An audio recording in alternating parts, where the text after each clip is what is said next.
यह कथा है बुद्ध के समय श्रावस्ती नगरी में रहने वाली कृषा गौतमी नामक महिला की। उसका एक बेटा था जो अचानक बीमार होकर मर गया। कुछ समय पहले ही उसके पति का भी देहांत हुआ था। उस पर जैसे दुख का पहाड़ टूट पड़ा। पति की मौत के बाद वह बेटे के आश्रय ही जी रही थी।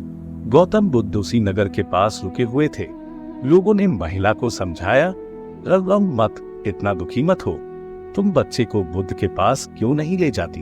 वह बहुत दयालु है, इसे फिर से जीवित कर देंगे। शेर के शव के साथ भागी भागी पहुंची बुद्ध के पास। बुद्ध ने महिला की ओर देखा। उन्होंने उसे बच्चे को अपने सामने ही लिटाने को कहा। बुद्ध बोले, हाँ, मैं इसे जीवित कर दूंगा, लेकिन तुम्हें एक शर्त पूरी करनी होगी। महिला बोली, बच्चे के लिए मैं अपनी जान भी देने को तैयार हूँ। बुद्ध बोले, यह एक छोटी सी शर्त है, मैं कभी बड़ी मांग नहीं करता। तुम बस बगल के गांव में जाओ और कहीं से सरसों के दाने ले आओ।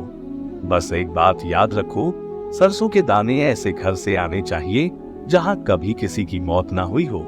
महिला अपने बच्चे के दुख में सुध-बुध खो बैठी थी। वह बुद्ध की बात को समझ नहीं पाई कि कोई ऐसा घर नहीं हो सकता जहां कभी किसी की मौत ना हुई हो। वह दौड़ी दौड़ी गांव पहुंची। वह जानती थी कि हर घर में सरसों थी, क्योंकि गांव के सभी लोगों ने फसल के रूप में उसी की खेती की थी। उसने कई द्वार खटखटाए। लोगों ने उसकी कहानी सुनकर कहा, बस सरसों के कुछ दाने हम बैलगाड़ी भरकर सरसों दे सकते हैं, लेकिन तुम्हारी शर्त पूरी नहीं हो सकती। हमारे घर में कई लोगों की मौत हुई है, हमारे सरसों के दाने तुम्हारे किसी काम के नहीं। जब रात हुई तो महिला को होश आया। उसने हर घर का दरवाजा खटखटाया था। धीरे धीरे उसे समझ आया कि मौत तो होनी ही है, सभी को मरना पड़ता है, इससे बचने का कोई रास्ता नहीं। जब वह बुद्ध के पास लौटकर आई तो पूरी तरह बदल चुकी थी। उसके बच्चे की लाश जमीन पर पड़ी थी और बुद्ध इंतजार कर रहे थे उसका। महिला आई तो बुद्ध ने पूछा, सरसों के दाने कहाँ हैं? महिला हंसी और बुद्ध के चरणों में गिर गई। मुझे भी अपने रास्ते पर ले चलो, क्योंकि मैं तुम्हारा संदेश समझ चुकी हूँ। हर व्यक्ति को मरना होता है। आज मेरा बेटा मरा है।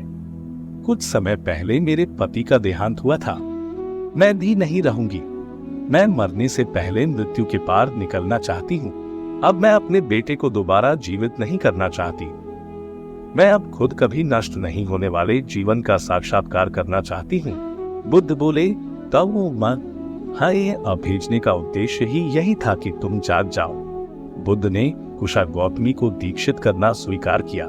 गौतम बुद्ध और गौतमी की कथा हमें अपनी मृत्यु को याद करने का मौका देती है। वह हमें याद दिलाती है कि हम भी इस पृथ्वी पर हमेशा के लिए जीवित नहीं रहने वाले। ये जो चारों ओर प्रकृति की सुंदर छटा बिखरी हुई है, पक्षियों का संगीत फैला हुआ है, सूर्योदय और सूर्यास्त के रंग दिखने को मिलते हैं, और ये जो रिश्तों का प्रेम है, माँ के प्यार की खुशबू, बच्चों का स्नेह, दोस्तों की यारी, ये सब एक दिन खोने वाला है। इसलिए क्या अच्छा ना होगा कि हम अपने जीवन के हर पल को जागते हुए जिए, सब कुछ महसूस करते हुए जिए, बेहोशी में जीवन ना गुजार दे। अपने अभिमान, अहंकार, पद, पैसे और ताकत की दौड़ में ही ना रहें। प्रेम, दया और करुणा से भरकर हर पल को पूरी गहराई में जीते हुए इस कीमती जीवन को गुजारें।